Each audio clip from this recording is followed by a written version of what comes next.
Hello friends, कैसे हो आप सब? आपकी पढ़ाई कैसी चल रही है? तो हम लोग इस नई सीरीज में भूगोल के चैप्टर को जान रहे हैं। तो हमारा आज का टॉपिक है भारत की प्रमुख नदियां और उनके उद्गम स्थल। इसकी मैंने एक क्लास ली है जो मैंने डिटेल्स में पूरी नदियों के बारे में बताया है। तो आज हम लोग उसी बेस पर क्वेश्चन आंसर करेंगे। तो चलिए आज का क्लास शुरू करते हैं। क्लास शुरू करने से पहले आपको बता दूं कि अगर आपको क्लास अच्छी लगे तो प्लीज इसको लाइक और सब्सक्राइब कर दीजिएगा। और अगर आपको क्लास का पीडीएफ चाहिए तो आप मुझे टेलीग्राम चैनल पर फॉलो भी कर सकते हैं। तो चलिए आज का क्लास शुरू करते हैं।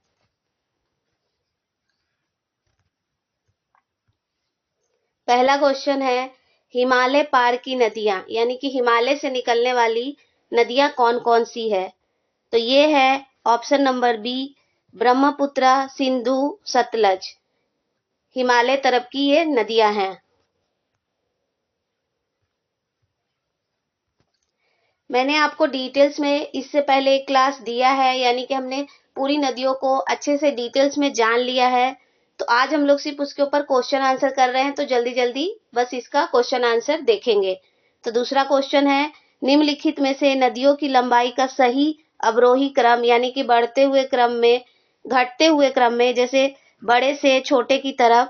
तो ये सबसे बड़ी जो है ब्रह्मपुत्र की कितनी है, लेंथ कितनी है, लंबाई कितनी है ब्रह्मपुत्र की? तो इसकी 2900 किलोमीटर है। और गंगा की 2525 किलोमीटर। गोदावरी का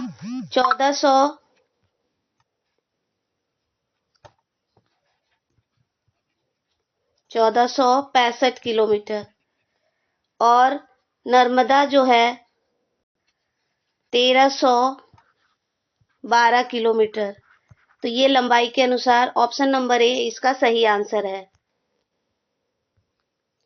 नेक्स्ट क्वेश्चन, भारत की सबसे बड़ी नदी कौन है? तो सबसे बड़ी नदी गंगा है भारत की, जो जिसकी उत्पत्ति भी भारत में होती है और ये बंगाल की खाड़ी में गिरती है। गंगा नदी को बांग्लादेश में किस नाम से जाना जाता है? तो गंगा नदी को बांग्लादेश में पद्मा नाम से जाना जाता है। गंगा नदी कैसे बनती है? यहाँ से भागीरथी नदी इधर से गौमुख से आती है और इधर से एक अलकनंदा आती है। और यहाँ देवप्रयाग में जब ये दोनों नदी मिलती है तब यहीं से गंगा नाम से वो नदी निकलती है और निकलते हुए बंगाल की खाड़ी में जाके गिरती है। गंगा और ब्रह्मपुत्र की संयुक्त जलधारा किस नाम से जानी जाती है? तो गंगा और ब्रह्मपुत्र की जो संयुक्त जलधारा है, यानी कि दोनों को जब ये दोनों नदी मिलती है तब इसको क्या कहा जाता है? बांग्लादेश में मेघना, मेघना इसको कहा जाता है। मेघना। जब ये गंगा और ब्रह्मपुत्र दोनों नदियां, जैसे गंगा यहाँ से आती है और ब्रह्मपुत्र इस तरह से भारत में एंट्री लेती है, तो जब ये दोनों मिलती है तब उसको मेघना कहा जाता है। निम्नलिखित नदियों में से भारत में किस किस पर सबसे बड़ा सड़क सेतु है? तो सबसे बड़ा जो सड़क सेतु है वो है गंगा नदी पर बना हुआ है। सुंदरवन का डेल्टा, सुंदरवन का डेल्टा कौन सी नदी बनाती है? तो सुंदरवन जो डेल्टा है ये विश्व का सबसे बड़ा डेल्टा है। बड़ा डेल्टा ये बांग्लादेश में बनता है और ये ब्रह्मपुत्र और गंगा नदी के द्वारा बनाया जाता है। जब ये दोनों नदियां मिलती है तो आपस में ये विश्व की सबसे बड़ी डेल्टा फॉर्म करती है। गंगा और ब्रह्मपुत्र नदियों का उद्गम स्थान क्रमशः स्थित है। तो गंगा कहाँ से निकलती है? गंगा गौमुख यानी कि भागीरथी जब अलकनंदा से देवप्रयाग में मिलती है तब गंगा नदी उसका नाम पड़ता है। और तिब्बत के मानसरोवर से ब्रह्मपुत्र नदी का उद्गम स्थान है। निम्नलिखित में से कौन सी नदी का उद्गम भारत में नहीं होता है? तो ब्रह्मपुत्र है जो भारत में इसकी उत्पत्ति नहीं होती है, बल्कि ये तिब्बत के आंगसी ग्लेशियर से इसका उत्पत्ति होता है। ये भी मानसरोवर का ही हिस्सा है और यहीं से इसकी उत्पत्ति होती है ब्रह्मपुत्र की।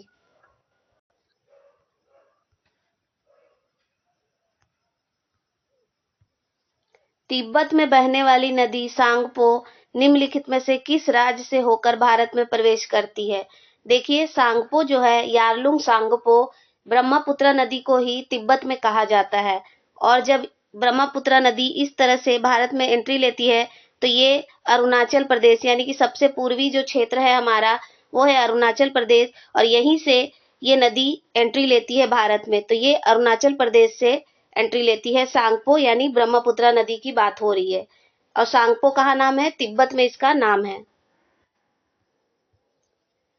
ब्रह्मपुत्र नदी की लंबाई कितनी है? तो ब्रह्मपुत्र नदी की लंबाई 2900 किलोमीटर है। ये गंगा का 2525 किलोमीटर, 2880 किलोमीटर जो है ये सिंधु नदी का है, सिंधु नदी, और 1465 किलोमीटर जो है ये गोदावरी नदी का है, गोदावरी नदी का ये लंबाई है।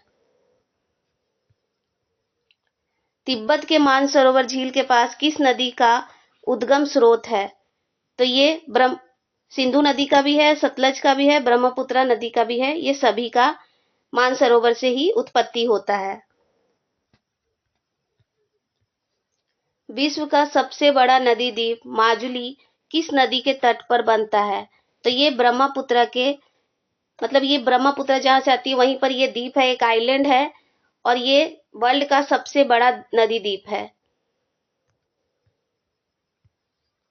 निम्नलिखित नदियों में से किस नदी को बिहार का शोक कहा जाता है? कोसी नदी को बिहार का शोक कहा जाता है, और इस पर एक दो क्वेश्चन और बनते हैं कि कौन सी नदी अपने पथ को बार बार बदलती है, कौन सी नदी बार बार अपने मार्ग को बदलती है, कौन सी नदी बिहार में बाढ़ लाती है? तो ये कोसी नदी ही है। किस नदी को बंगाल का शोक कहा जाता है? तो ये बंगाल का शोक किस नदी को कहा जाता है? दामोदर नदी को बंगाल का शोक कहा जाता है। वे दो प्रमुख नदियां कौन से हैं जो अमरकंटक से निकलती है परंतु अलग अलग दिशाओं में बहती है? तो ये है नर्मदा और सोन। सोन जो है इस तरह से अमरकंटक में यहाँ गंगा नदी में मिलती है, बिहार के पुनपुन में, और नर्मदा नदी जो है ये अरब सागर में चली जाती है। निकलती तो अमरकंटक से ही है, लेकिन ये अरब सागर की तरफ चली जाती है। तवा किसकी सहायक नदी है? तो तवा किसकी सहायक नदी है? ये है नर्मदा नदी की सहायक नदी है तवा नदी।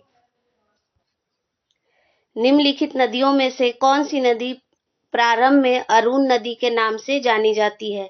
तो कोसी नदी जो है ये नेपाल से निकल कर आती है, और इसका पहले नाम होता है अरुण नदी, लेकिन जब ये भारत में आती है तो इसको हम लोग सप्तकोसी या कोसी नदी, इसका दूसरा नाम भी सप्तकोसी भी है, सप्तकोसी, तो इसको हम लोग इन नामों से भी जानते हैं भारत में। निम्नलिखित में से किस नदी को ओडिशा का शोक कहा जाता है? तो ओडिशा का शोक महानदी को कहा जाता है, शोक भी कहा जाता है, और ओडिशा की लाइफलाइन नदी भी महानदी ही है।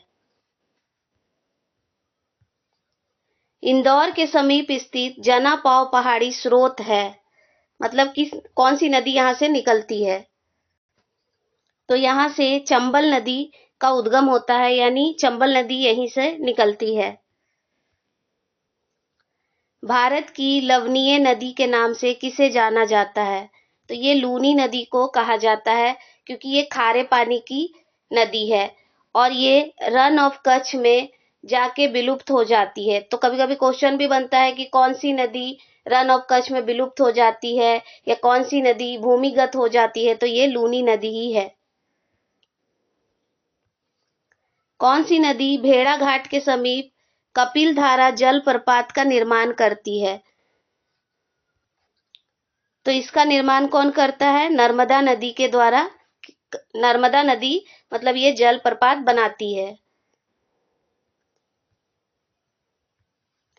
निम्नलिखित नदियों में से कौन सी नदी ज्वार नदमुख का निर्माण करती है? ज्वार नदमुख का अर्थ होता है एस्चुरी। तो ये नर्मदा नदी के द्वारा किया जाता है ज्वार नदमुख। हमेशा एग्जाम्स में क्वेश्चन आते हैं कि ज्वार नदमुख कौन सी नदी बनाती है या निर्माण कौन करती है, तो ये नर्मदा नदी के द्वारा बनता है। इनमें से कौन सी नदी एस्चुरी नहीं बनाती है? टाइपिंग में मिस्टेक हो गया है दोस्तों, ये एस्चुरी बनाती है, यानी ये सभी बनाती हैं। माही, ताप्ती, नर्मदा, ये तीनों एस्चुरी बनाती हैं, और इसमें नहीं था, तो नहीं वाला क्वेश्चन टाइपिंग में थोड़ा मिस्टेक हो गया है। भारत की निम्न नदियों में से कौन सा डेल्टा नहीं बनाती है? तो नर्मदा और ताप्ती डेल्टा नहीं बनाती, बल्कि एस्चुरी बनाती है, अरब सागर की तरफ ये गिरती है। शिप्रा नदी निम्नलिखित में से किसकी सहायक नदी है? तो शिप्रा नदी जो है ये कृष्णा की, माफ करिएगा, चंबल की सहायक नदी है।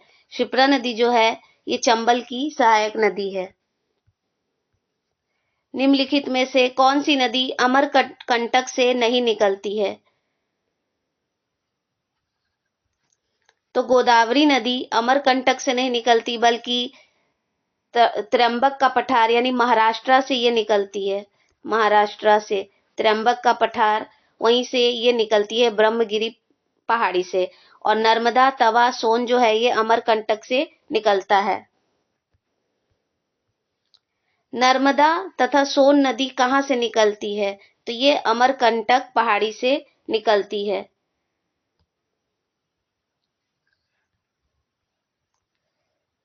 निम्नलिखित नदी युग्मों में से कौन ज्वार नदमुख का निर्माण करती है? तो ज्वार नदमुख यानी एस्चुरी कौन बनाती है? नर्मदा और तापी, ये दोनों नदियां बनाती है। निम्न में से कौन सी नदी भ्रंश घाटी से होकर बहती है? तो नर्मदा नदी। भ्रंश घाटी क्या होता है? दो पहाड़ियों के बीच में सतपुड़ा रेंज है यहाँ पे, और यहीं पर धंसा हुआ जगह है, यहीं से ये नदी निकलती है, इसीलिए इसे भ्रंश घाटी से बहने वाली नदी कहा जाता है। तो आई होप आप लोग समझ गए होंगे कि भ्रंश घाटी क्या होता है। चलिए आगे बढ़ते हैं। दक्षिण भारत के पठारी प्रदेश को कौन सी नदी दो भागों में बांटती है?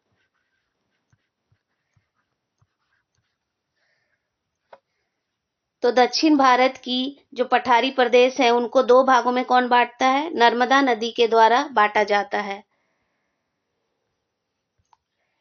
दक्षिण भारत की नदियों में सबसे लंबी नदी कौन सी है? तो सबसे लंबी नदी गोदावरी है, जिसकी लंबाई कितनी है? 1465 किलोमीटर।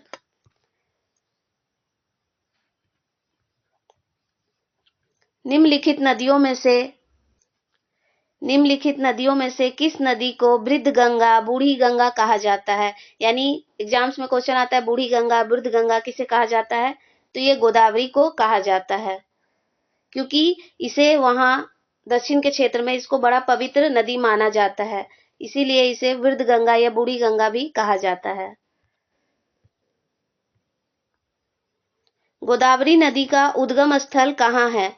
तो ये त्र्यंबक का पठार, महाराष्ट्र से इसकी, महाराष्ट्र के नासिक शहर जो है इसी पर स्थित है, गोदावरी नदी के किनारे। तो ये त्र्यंबक के पठार से निकलती है।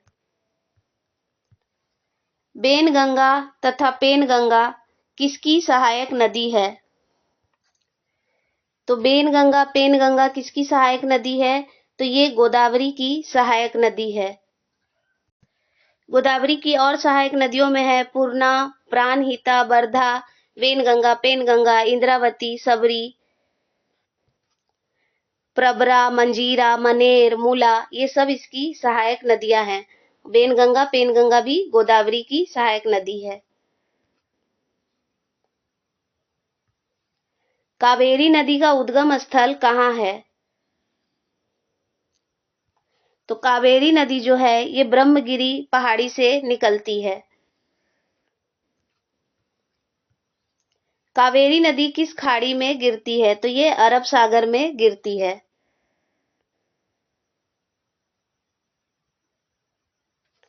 माफ करिएगा, अरब सागर में नहीं, बंगाल की खाड़ी में गिरती है।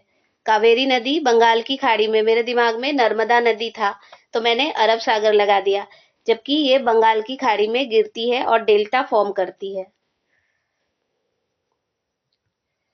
कावेरी नदी जल विवाद किन दो राज्यों के बीच में मुख्यतः रहता है? यानी दो राज्यों के बीच में इसके पानी को लेके विवाद रहता है। तो ये तमिलनाडु और कर्नाटक के बीच में इसके पानी को लेके हमेशा विवाद बना रहता है और झड़प भी होते रहता है, और ये बहुत गर्मा गर्मी वाला मुद्दा भी है। निम्न में से किस नदी को उसकी पवित्रता के कारण दक्षिण भारत की गंगा कहा जाता है? तो देखिए, गोदावरी को दक्षिण भारत की गंगा कहा जाता है, लेकिन जब दक्षिण की गंगा कहा जाता है तब वो कावेरी नदी को कहा जाता है। यानी कि सिर्फ शब्दों का थोड़ा सा अंतर है, बाकी दोनों सेम ही लगते हैं, लेकिन एग्जाम्स में आप थोड़ा ध्यान दीजिएगा। अगर भारत की गंगा कहा जाए, दक्षिण भारत की गंगा कहा जाए तो गोदावरी, और अगर दक्षिण की गंगा कहा जाए तो कावेरी। कृष्णा नदी का उद्गम स्थल किसके समीप है? तो इसका उद्गम कहाँ से होता है? महाबलेश्वर से। पंचगंगा तथा दूधगंगा किसकी सहायक नदी है? तो ये कृष्णा की सहायक नदी है, पंचगंगा, दूधगंगा। दामोदर नदी कहाँ से निकलती है? तो दामोदर नदी की जो उत्पत्ति है वो छोटा नागपुर के पठार से होता है। निम्नलिखित में से कौन सी नदी भूमि बंधित नदी है? अभी मैंने आपको बताया कि भूमि बंधित या विलुप्त नदी, कौन सी नदी विलुप्त हो जाती है रन ऑफ कच्छ में? तो ये है लूनी नदी। विश्व का सबसे बड़ा डेल्टा कहाँ बनता है? कौन सी नदी बनाती है इसको? तो ये है गंगा और ब्रह्मपुत्र नदी के द्वारा, गंगा और ब्रह्मपुत्र नदी के द्वारा ये विश्व की सबसे बड़ा डेल्टा जो है वो बनता है। और यहाँ मैंग्रोव मैंग्रोव मैंग्रोव के पेड़ भी पौधे पाए जाते हैं, जिसकी जड़ें जो होती है वो पानी के अंदर होती है, यानी पूरा पौधा जो पानी के अंदर ही रहता है, और ये मिट्टी के कटाव को रोकता है। तो ये गंगा और ब्रह्मपुत्र नदी के द्वारा बनता है। पश्चिम की ओर प्रवाहित होने वाली नदियां हैं। पश्चिम की ओर यानी इधर पूरब से पश्चिम की ओर प्रवाहित होने वाली नदियां, तो ये है नर्मदा और ताप्ती। ये दोनों पश्चिम की ओर बहती हैं। क्वेश्चन हमेशा एक जैसा नहीं पूछता, हमेशा कभी कभी स्टेटमेंट वाइज भी पूछता है, तो इसीलिए मैंने एक दो क्वेश्चन ऐसे भी रखे हैं। तो ये ताप्ती और नर्मदा।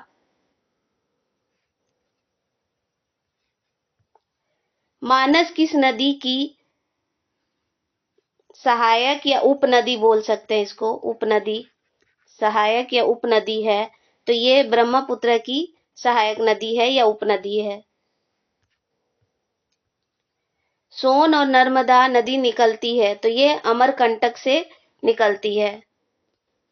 अमरकंटक है कहाँ? एमपी में, मध्य प्रदेश। यहीं से काफी नदियां, दो तीन नदियां निकलती है, सोन है, नर्मदा है। इनमें से कौन सी नदी सबसे अधिक अपने पथ को परिवर्तित करती है? तो अभी मैंने आपको जस्ट बताया कि कोसी नदी जो अपना पथ, अपना मार्ग हमेशा बदलते रहती है, और इसमें बहुत बाढ़ आता है, क्योंकि ये ऊंचाई वाले क्षेत्र से बिहार में आती है। तो इसमें जो पानी होता है वो फ्लो में आता है, यानी तेजी से आता है, तो बिहार वाला जो क्षेत्र है वहां पे बाढ़ भी काफी आता है। प्रायद्वीपीय भारत की सबसे बड़ी नदी कौन सी है? तो प्रायद्वीपीय भारत की सबसे बड़ी नदी गोदावरी है। प्रायद्वीपीय भारत की सबसे बड़ी नदी कौन है? गोदावरी। निम्नलिखित में से कौन सी नदी कृष्णा नदी की सहायक नहीं है? तो कृष्णा नदी की सहायक कौन सी नदी नहीं है? अमरावती।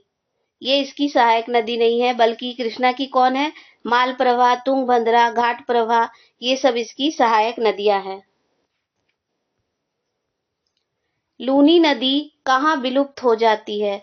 कच्छ ऑफ रन, यानी कच्छ का जो रन है वहां पर ये रेतीले जो नमक का जो क्षेत्र है वहां पे ये विलुप्त हो जाती है, और ये खुद खारे पानी की नदी है। नर्मदा नदी का अधिकांश भाग भारत के किस राज्य में बहता है? तो इसका अधिकांश भाग यानी कि ज्यादा जो क्षेत्रफल ये कवर करती है वो मध्य प्रदेश का।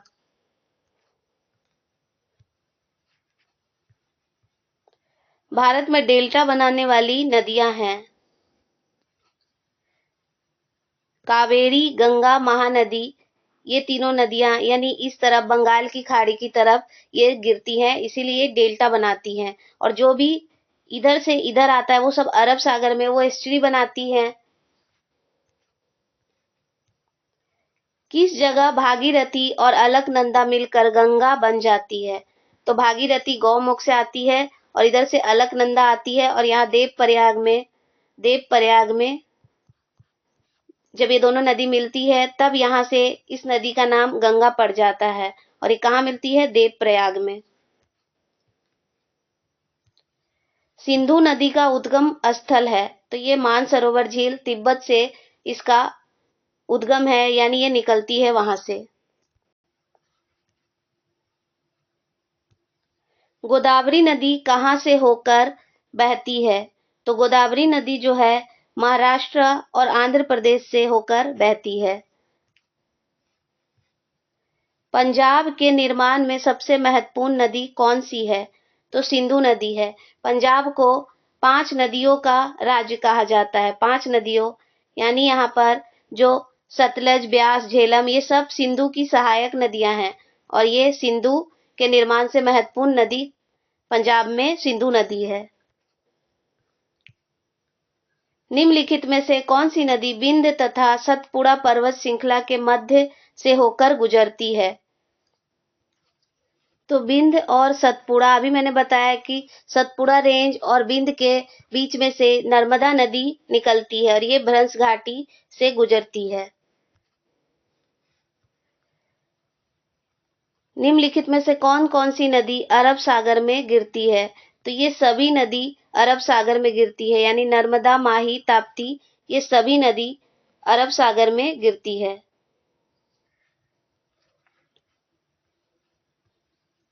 शारदा नदी का उद्गम स्थल कहाँ है?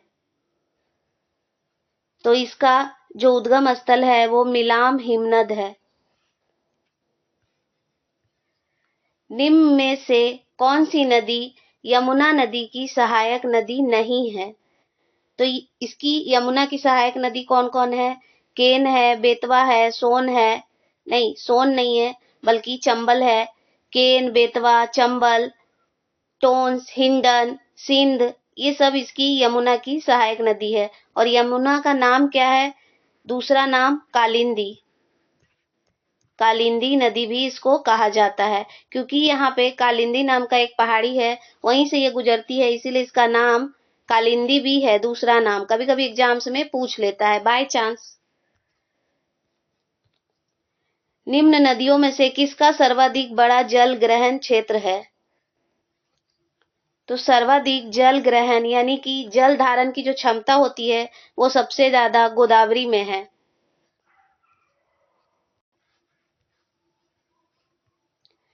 कोपाली नदी किसकी सहायक नदी है? तो ये ब्रह्मपुत्र की सहायक नदी है। भागीरथी निकलती है, तो भागीरथी कहाँ से निकलती है? गौमुख।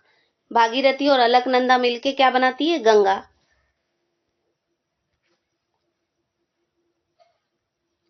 सिंधु नदी की एक सहायक नदी जो हिमाचल प्रदेश से होकर बहती है वो है तो वो सतलज नदी है जो हिमाचल प्रदेश से बहती है।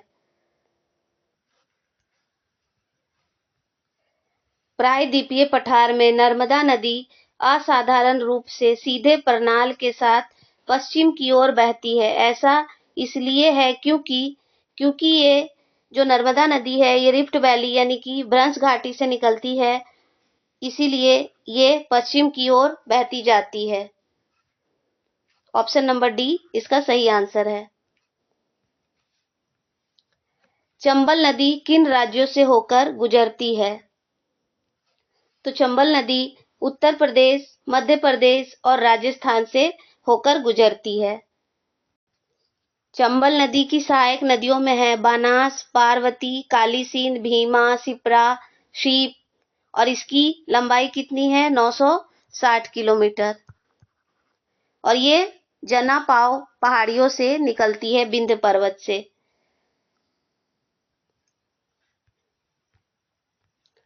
Thank you for watching. आज का क्लास यहीं तक रखते हैं। और मैंने आपको इससे पहले एक डिटेल्स भी क्लास दिया है, उसमें मैंने सारी नदियों की बाएं दाएं से जो सहायक नदियां हैं उनकी लंबाई कितनी है, वो कहाँ से निकलती हैं, वो पूरा क्लास मैंने आपको दे दिया है। और हमने आज उस पर सिर्फ क्वेश्चन आंसर लगाया है, तो इसीलिए हमने उसको जल्दी जल्दी देख लिया। तो आज का क्लास यहीं तक रखते हैं, फिर मिलेंगे अगले क्लास में। पढ़ते रहिए, लक्ष्य की तरफ बढ़ते रहिए। और हाँ, अगर आपको क्लास का पीडीएफ चाहिए तो आप मुझे टेलीग्राम चैनल पर फॉलो भी कर सकते हैं। तो चलिए, बाय सभी को।